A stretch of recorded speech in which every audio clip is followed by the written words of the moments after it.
That's so great. And obviously you'd learned a lot of skills, communication skills, work ready Yep. skills, and you had the knowledge and you're ready to really test yourself.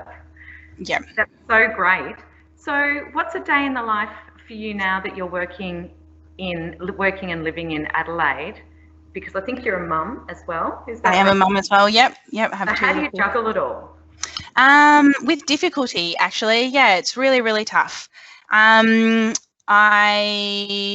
I'm lucky in that my work lets me show up a little bit late so that I am able to get them to school, or sorry, to kindy, to childcare, and then get to work sort of instead of starting like a normal 9 till 5 day.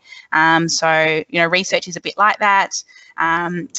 There are goals and things to do, but you need to sort of self-motivate and do things in your own time. So then I can do work on my computer in the evenings when they've gone to bed and things like that. So my work allows me to be flexible around that. So that's really good for sure. But yeah, there are definitely lots of tough moments and not a lot of sleep. Yes. Well, you seem to be winning whilst running on. Yeah, I applaud you. Thank you. When I look back at you, and you're obviously very clearly skewed towards STEM related studies and that area of interest, how do you find that nowadays? Do you find it's changed being a female since you've been working in there for 15 years?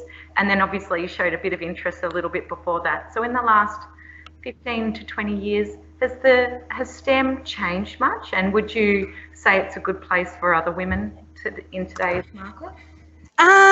That's a good question. I would say absolutely STEM has changed significantly since I started in it. The wine industry itself has changed as well. So, when I first started working in wineries, I was the only female or one of, say, two females. And there was a very different attitude around my capabilities and the things that I could do in that role. Now I do some teaching into the winemaking degree at the University of Adelaide, and easily more than 50% of our cohort are women, and they are entering the industry. There are still some issues in the industry around how many of them are getting full-time jobs, but there are certainly so many more women than there used to be. And sort of research is the same. So, doing my PhD, my mentors and my laboratory were made up of a lot of women, which is really great to see. Absolutely. Yeah, fantastic. Do you remember when you work in the lab or when you're teaching, do you think back to anything that you might have learnt when you were at Geelong High School? Like, I don't know whether that means your lab skills or how to teach or what not to do. Because certainly when I've spoken to another one of your friends, Christy, she was saying she took away the learning that Mr. Morley used to like to colour code a lot of educational material. Do you have any memories of Geelong High that help you in your life today? I think when I teach, my memory of being a student is I preferred the teachers who treated us like we were adults and we were capable. And so that is something that I try to bring to my own teaching philosophy as well, to try to, give people opportunities and to treat them like they can do something rather than that they can't. And I think that they're the teachers that I related to the most and that really inspired me the most as well, because they were willing to offer like an opportunity for me to grow and to learn more. That's fantastic. I love hearing that. And in our previous conversation, and as my last question for you today, we had chatted about any mantra or motto that you live by, and you had mentioned that life's also about the journey, not just the destination. Yeah. Can you tell me a little bit about that?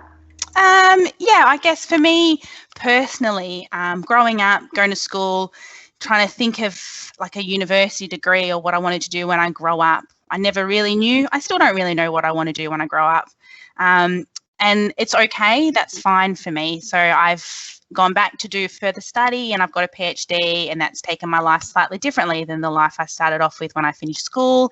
And now I'm in research and I'm moving more towards teaching, and my life is taking a slightly different turn, and it's just going to continue to do that. I don't need to have a big goal at the end, because, you never know what's going to come up or what interests you and things like that. That's so fantastic. That's the real stepladder approach, isn't it? Enjoy every phase, take another step and make the most of it. Yeah, Well, it that's sounds exactly like right. you've really grabbed a lot of the opportunities in your life, Alice, and I certainly would encourage our Geelong High School students to follow in your footsteps into either STEM and enjoying their teachers on a day-to-day basis, and to enjoy the moment and take each one step at a time while they're achieving their goals. Thank I'm you, going to though. sign off now, Alice. So thank you for your time, and we wish you all the very best. No, see you later. Thank you. Bye.